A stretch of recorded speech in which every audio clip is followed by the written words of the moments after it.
Is this thing on? Is this thing on? I'm a little concerned because it hooked up a little too fast today, a little too quickly, a little too easily. What's the word? Oh, it looks like it's running. All right. Well, let me get my notes back up.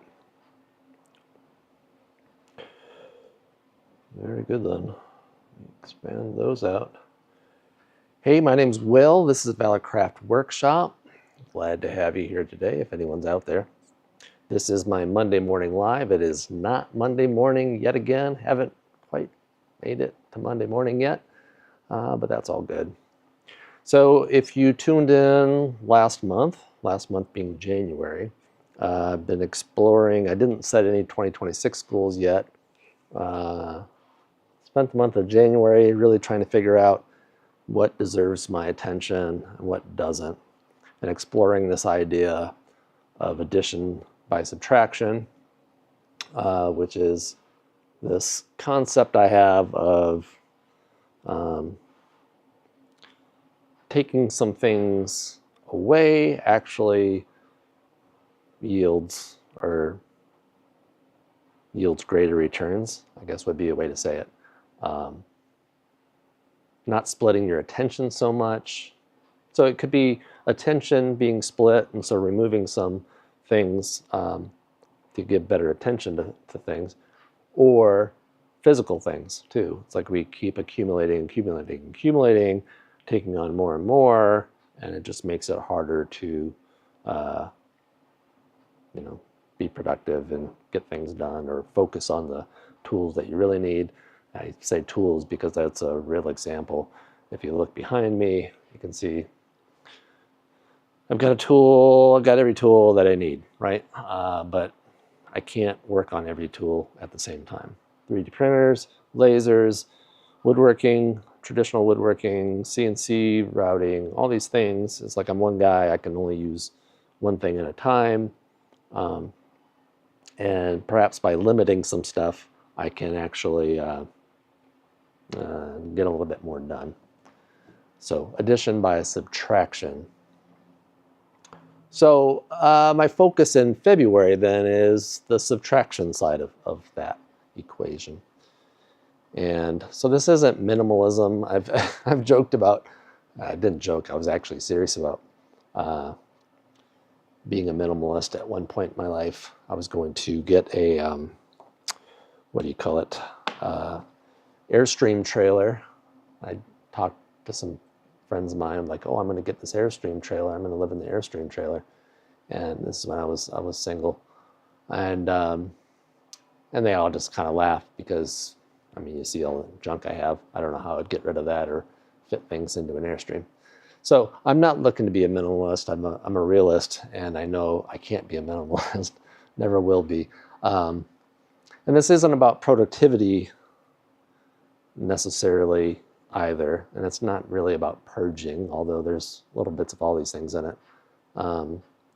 Just clearing some things out to give me a little bit more decision space, a little more freedom of, physically some freedom of movement around the shop, as there are things that are going out. But it's items that aren't serving me well anymore, or haven't been used in a long time, or eventually need to go anyway. I've talked a little bit about the reality of this shop is not forever, and I need to be thinking of what my off-ramp is from this space, and the inevitability that we all leave this greater space called Earth at some point as well. And I really don't want to leave a burden of all my treasures onto somebody else. So whatever I can trim down, the better. And it's a nice design challenge too, to determine like, what can I get rid of? Just because I can have it doesn't mean I have to have it. Just because I have space for it doesn't mean I have to keep it. If it's not serving me well, and it ends up being something I pick up and move somewhere else so I can use the things that I want to use. So this is exploration. It's not so much instructive or prescriptive in nature.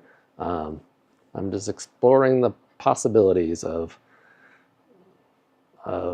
examining this idea of addition by subtraction, and by getting rid of some things and increasing my focus, whether so it's product lines, it's stuff in the shop, it's just, you know, focus of what services I provide in my stores. It ties in with the just because I can do it doesn't mean I have to do it or should do it.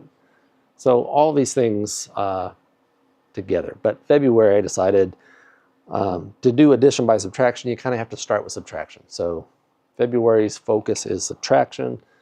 It's getting rid of some gear that or equipment that I've just not used, or equipment that survived the fire kind of, but just need a little bit of a cleanup, and then get out the door. Some Facebook Marketplace things I could get out of here. There's probably some scrap wood and some different things that I can, you know, things I'm never going to use that can find its way to the dumpster. Luckily, I got a dumpster right outside my door, so that makes that easier too.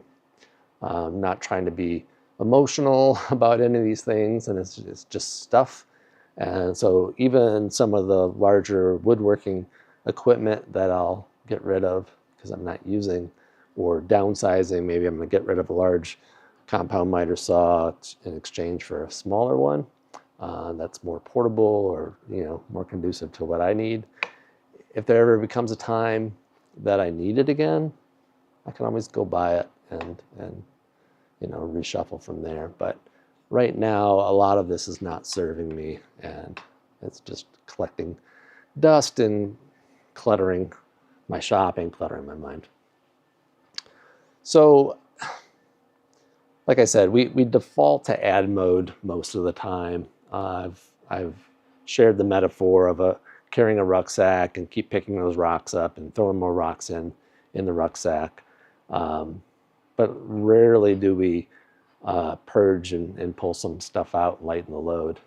And I can use I mean, that's my hypothetical or my metaphorical rucksack, but I could use my son's backpack, his school backpack. They don't have lockers anymore in high school, so they carry their stuff around with them all day. And most of their stuff's on a computer too, so I do not understand why his backpack's so heavy, but it is. So he should probably take a moment. Maybe you should watch this video. John, if you're watching, watch this video in its entirety and take a moment to unload that backpack. It'll serve you well. Again, subtraction's not loss. I'm not at the end of this. I'm not going to feel like, oh no, I've got rid of that thing. It's actually going to be a lighter load. It's going to free up space, and by freeing up that space, I think it's going to, you know, by creating space, it's going to allow for more creativity, I think, as well. So that rucksack metaphor, just to beat that dead horse one more time. I mean, I'm talking about skills, I'm talking about roles, I'm talking about tools. So physical items, mental items, and just, you know, kind of our identity. I picked up a lot of things along the way just due to my job at the time. You know, I joined the Army in 1991 as a drummer, a percussionist, and did 10 years like that, and then as a commander, a conductor of bands. And all along all those steps and 32 years in the military, there are certain skills and certain traits that were inherent to the role that I filled. So those things got picked up. Now at some point, those need to get taken off, taken out as well. So there are a number of aspects of what I did for a living before retirement that I don't need anymore. So those things need to get unloaded from the rucksack, from my mind. Some things will stay. I mean, obviously, you know, I've been a drummer for 4 decades, and it's like, I'm not going to just get rid of that. I could get rid of some equipment, probably, some percussion equipment, but, and I've been doing that slowly along the way. But, you know, specific things to command of a military unit, I don't need anymore. I mean, if it's not taking up space, it's just, you know, stuff in my mind, great, but I don't need to worry about, you know, the same things I worried about when I was in. Or I would get a note once in a while, people that are still in, complaining about something that's going on in the field. And I have another phrase that I use a lot called "not my monkeys, not my circus." And so I've done a pretty good job of, I've shared some advice with, former colleagues after I got out, a little bit of mentoring. I still do a little bit of mentoring to some of the guys and gals that are still serving, but I don't let it take up space in my head anymore. So, like, things happen while I was in, good and bad, and okay, but now it's someone else's thing to deal with, someone else's turn. So I can give them some advice, but I'm not going to take ownership of it anymore. And what else? I'm just trying to follow my script a little bit because I am short on time today, and I do want to stay on track and not wander too much. Already said all that. The anchoring idea of all this is just because I can doesn't mean I should. So some personal examples. Content. Earlier in the year, or maybe last year, I really laid out a content creation plan that was just beyond anything I could do, and the number of channels I had and different projects I like doing, and maybe I'll come back to some things. I did a kind of a satire newsletter called Peanut Butter and Jellyfish. Peanut Butter was a French bulldog newscaster, and his partner at the news desk was a jellyfish in a fishbowl. That's ridiculous. It was satirical news, but it was not necessary. I mean, it was fun, but it was causing more stress, more obligation to feel like I had to publish on certain days and get those things out. I was doing another little single pane comic strip called, not a strip, it's just a comic because it was single pane, called Tourette's Parrots. And it was kind of like, what if Dr. Tourette had two parrots in cages, and so one would start to say something, the other one would cut him off with something inappropriate. So I thought it was kind of funny, but again, it took up time. I had like 3 viewers, and in the end, maybe it's something I'll come back to as I get more ideas for these comics, or maybe not, but it wasn't serving me well, so I took it out of the rucksack, tossed it aside. And even within the ValorCraft Workshop universe, if you will, way too many segments going on, and it was way too much sort of prescribed or prescriptive in nature, or creating for the sake of creating, rather than what I'm trying to do now, which is more documenting my thoughts on the week ahead, capturing some show your work and thoughts at the end of the week as well. Just documenting what I'm doing in here and sharing that, hopefully building a discussion with others from that, pulling from the content from this live that I do on Mondays, which stems from the blog post or the newsletter that I send out on Friday. Again, then live on Monday, and then I can pull from this content. I can pull some shorts out of this, hopefully, and share those separately too. So now I'm taking one piece of content, or creating one piece of content, and then pulling others from that and continuing that conversation that way, rather than building all these little pieces and hoping it all combines into something worthwhile. And I don't think it was doing that. It served its purpose at the time, but not so much anymore. So in the shop itself, again, it's sort of, just because you can doesn't mean you should. Just because I have a tool that does a certain thing doesn't mean I have to utilize that tool. And I feel a lot of obligation to the tools in here. Sort of because I have it, I feel like I have to use it. And maybe if it weren't here, then I wouldn't have it. I wouldn't feel obligated to use it because I don't have it in the first place. And it will help me trim down what I do.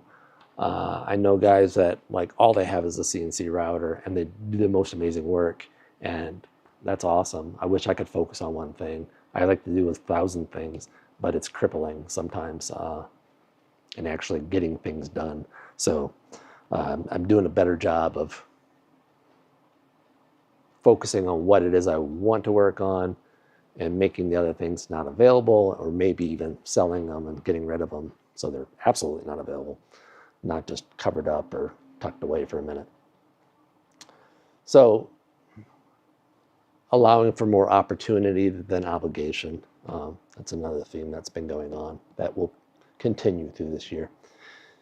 Products, also same thing. I'm culling down the products, the ones that require too much hands-on from me, cutting down. I'm finishing one ammo can whiskey gift set tomorrow that includes lathe turned whiskey bottle stopper. But that's the one thing that takes like so much extra effort from the engraving. Everything else is engraved, so it's all over at the engravers. But that one part of that gift set requires me to go to the lathe and prep a blank to turn. And I mean, it doesn't take a long time to do, but it's a separate tool, and it's splitting my attention in different places. So after I sell out of the blanks I've got right now, I'm going to remove that from the offering on that product. Some of the ornaments that I've been making and selling that require a lot of time hand painting them, customizing them, I'm going to get rid of those too. I'm really trying to get more into the design side of ornaments and selling those designs rather than making the product myself. I think it's going to help with an off-ramp from the shop one day, and it's going to give me back some time when I actually sell those, because it doesn't take me any time once I've created the file, and it's just passive income at that time, whether I sell one or whether I sell 1,000, whatever. It's going to be better. So I'm just kind of looking that direction. Same thing with the ducks in the duck, the What the Duck toy company. I don't have to offer up every duck that I've got a design for. I'm picking and choosing a lot more carefully based off of what my customers have shared with me and what items they look at most.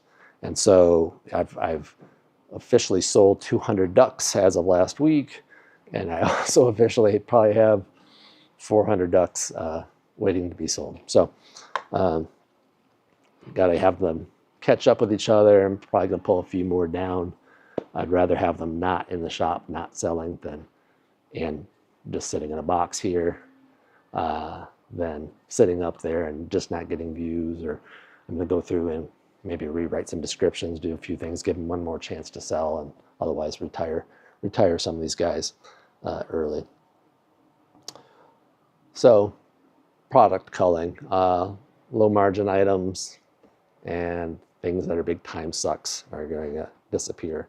It's part of the subtraction here in September, not September.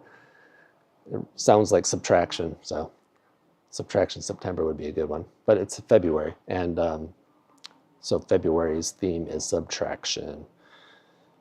Constraints is kind of a subtraction in advance, if you will. Constraints reduce that decision fatigue. I've shared the stories before of Steve Jobs and his black mock turtlenecks and his blue jeans, or Obama and his blue and gray suits and limited colors of ties, all in an effort to increase decision space, allow for more decision space, and reduce the number of decisions you have to make in a day. So constraints can be really good for that. And one of those great constraints is, hey, I don't have a tool that does this, so I can't do that thing. So much easier to say I can't do it if you don't have the stuff to do it, even if you have the skills to do it. So fewer choices doesn't mean less freedom. Actually, I think it gives you a little bit more freedom, and it's a little bit more creative too. Because sometimes it's like, I like having the right tool for the job, but sometimes there's more than one tool to do a job, or you'll find a different way to do it if you've built in some constraints ahead of time. Like how can you? I found this playing drums. Actually, I'll use this analogy. You can be the guy, Terry Bozzio or someone who's got like 20 drums and 50 cymbals in his setup. It's like, yeah, he's got one thing for every thing and you may hit one thing once through the entire performance, or you can use a kit that's like a bass drum, a snare drum, and a hi-hat and a cymbal, and it's like, oh, well, what can you do on that? Well, I've seen drummers with a very small drum set, or God, not even a drum set. I've seen people with a pair of brushes and a piece of paper and play the most awesome, you know, groove with brushes and paper. I don't know. So putting those constraints in place up front really opens up creativity, I think, a lot. And so that'd be interesting to see how that plays out in the month of February. You know, limiting color choices on some of the prints that I do. Fewer formats. You know, I'm putting out content in fewer places, so that helps things a little bit too. So I'm just really focused on YouTube, and then I'll pull some stuff from this and probably send it to Instagram from that. But I'm not re-recording. I'm not recording in a different format. Like if this becomes a short, or if parts of this becomes a short, I'm just coming in vertical on it, and the framing may not be perfect, but the content will be. The content won't be perfect either, but it's going to free up a lot of time for me as well. That's my alarm to tell me I need to finish this thing up really quick. All right. And constraints also give me some guardrails to protect that creative energy as well. So it's it'll keep me on track a little bit better. Like, you know, when you don't have every option in the world, it reduces decision fatigue, I believe, and it you know, I have to stay, like, there's 20 different ways to drive from Arizona to Detroit, let's say. But if I limit myself to interstate highways, then there may only be 1 or 2 routes, right? So sometimes that constraint can really help keep yourself focused and getting things done.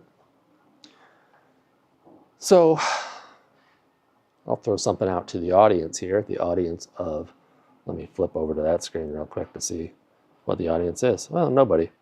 All right, that's all right. I'm not worried about that. But should you watch this at some point, should someone pop on and you want to add something to the comments when I do the abridged version and pop that out tonight, where could one small subtraction help you right now? And I may have asked this question already, but what's one thing you could remove? Let's say, let's lay it out that way. What's one tool you could remove from your shop, or one obligation that you have, or one product, if you're a maker that sells things too, what's one product you could pull out of your repertoire? Or let's just stick with that. A tool or an obligation or a product that you could pull out by subtracting that would help you. That was asked in such a poor manner. So let me put it this way again. Where could one small subtraction help you right now? Let's answer that question in the comments. A tool, a task, a commitment, or an idea. It doesn't even have to be permanent. You could just say, hey, I'm going to set this one aside for a week or a month and just see how the creativity increases or decreases, or, you know, just run a little experiment. Remove one thing and see how that helps you or hinders you in your mission and what you do. All right, in closing, you know, subtraction as alignment, that's what I'm looking at. Trying to align with my original intention for this shop, or what ValorCraft Workshop is or could be. This isn't punishment. This isn't like, hey, you've done a really bad job of getting rid of crap, but I've done a really bad job of getting rid of crap, so it's due anyway. Like a sculpture, you start with that block of marble, and you're removing the parts that aren't part of the final sculpture, right? So it's that addition by subtraction. We reveal the final product, or what's useful, by getting rid of the stuff that's not serving us. So February is going to clear that field for me. March, I'm going to be away on a vacation for a couple weeks of that. So March and April I'll be looking at addition and really looking at what's left here in the shop, and really focusing on that original intention of woodworking and using the material I have here. Again, there'll be still a little bit of subtraction because I'm going to use up the material I already have rather than adding more. So again, this is still the long arc is addition by subtraction, not addition by addition. So even once I get rid of crap in February, March and April, I'm sure I'm going to have to buy some new material, but for the most part, it's going to be using up material I already have. And so again, so that's addition for March and April as well. So February clears that field, March will test what remains, and we'll see how we go with that. So this is ValorCraft Workshop, this is ValorCraft Workshop, and this is ValorCraft Workshop Head, Hands, and Heart. That's the framework I work within, and I'll talk to you next week.